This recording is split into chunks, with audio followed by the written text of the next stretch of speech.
Today I'm starting a new series. Firstly, I'm going to make 50 videos, each based on one story from this book, 50 great short stories. Introduction to this book itself, it's actually used to be supposed to be like 100 stories. Like, it was like supposed to be planned out to be 50 great stories, and then the author chose 100 stories that he held dear. He sent them to a bunch of English professors and told them to choose 50 of their favorites, and also add, and if there's like a few missing, their dear favorites, to add those into the list too. And he ended up choosing 50 of them. Of course, he's like the editor, so he gets the final say. And so yeah, to be honest, thank you to that person who commented on one of my videos saying that you respect me like reviewing books at such a very young age. Also, we're having exponential growth, so this is awesome, and let's get this started with. Today's story is called The Garden Party by Katherine Mansfield. To be honest, I feel like I've heard that name before, Mansfield. I'll figure it out soon enough.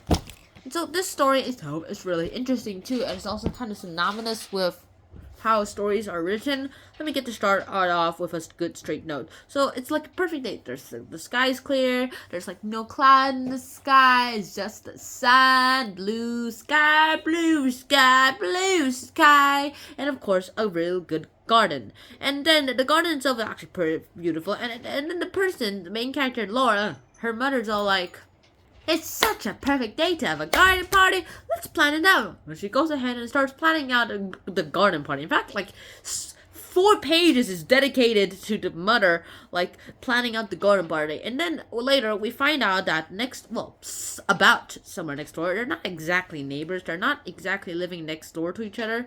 But the thing is, next door, some sort of next door, a man died. And like they're so next door that Laura, the main character, is actually starting to worry that this will tarnish her reputation. And then the mother, like, at least that's what I believe from this, that's actually having a hard time reading this too. And so the mother's like, "Stop worrying too much, but if it makes you feel better, we'll send them flowers." And she goes ahead, gives like Laura a bunch of flowers to give to the other people, the ones with who the man has died from. And then, well, this happens. Laura goes ahead, gives the flowers, and then walks to the entrance door. And the lady who greets her in is like, "Please come in." And she's all like, "I'm here to develop flowers for the dead man's like, please come in." And she's like, "But I'm here to deliver flowers."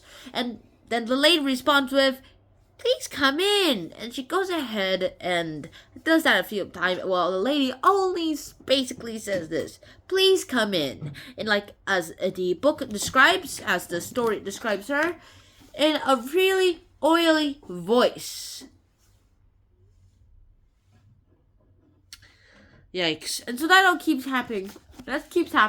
And then later when Laura comes in, she gets to go into a woman. She sees a woman at the fireplace. She's described as, her face puffed up red with swollen eyes and swollen lips looked terrible. She seemed as though she couldn't understand why Laura was there. What did it mean? What was the stranger standing in this kitchen about? Basically meaning is like a woman who seemed to have been stung by a bee or something like that. Anyways, that all happens, and of course the things start happening, and then the lady who ushered her in keeps like repeating the same words again, like, "Please come in, please come in, please come in," except this time to like the bedroom where the man was dead and was sleeping in. Well, technically looks like sleeping in, and that all happens. And of course then Laura comes back home and like feels like life and couldn't describe what life isn't. And that's basically how this book ends. Like, this story ends. Like, what life isn't? Isn't that a really good question? Huh? That's really interesting in my opinion too, to be honest. And so, to be honest, next up we're going to have to talk about a lot. Let's start off with this garden planning. Now, garden planning itself isn't a really hard thing to do. In fact, it's actually a really interesting thing by far. The only good thing I actually get from this garden party is about how it's going to talk about life. In fact, most stories I've actually read about talks about life one way or another. Some are more direct, others are like indirect, but they still talk about the general story itself too.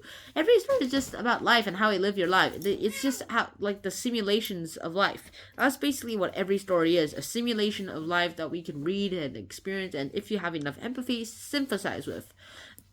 And we don't actually need to go ahead. We don't need to live inside a maze. We don't need to live inside like Blade Runner. We don't have to live inside like let me think of a story. Legend of Zelda, like a Tears of the Kingdom, like a Zelda Kingdom. That's place to just experience how it feels like. No, we can just read it. You just read it to find out. And that's actually the power of the story too. Mainly, the story asks about life, what life is, how it works, and why everything works like this too.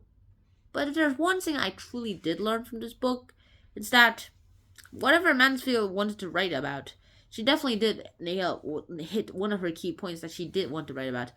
How her life would be written and how things would happen. That at least that would be nailed. So is life perfect? Of course not. But can we try to make it perfect? Of course. But other than that, there's not much we can do. So hopefully you guys actually did enjoy this episode. I really hope you did understand some parts of this. I actually had a hard time understanding this short story. Really hard, right? I'm also really hard to write microfiction too. It's like so hard. You have to cut out details and you have to create a quick plot. A really quick plot. Almost no character development. So that's about it. Hopefully you guys did enjoy this episode. I hope to see you guys soon. And until then, Schnaut out. Peace. Bye bye.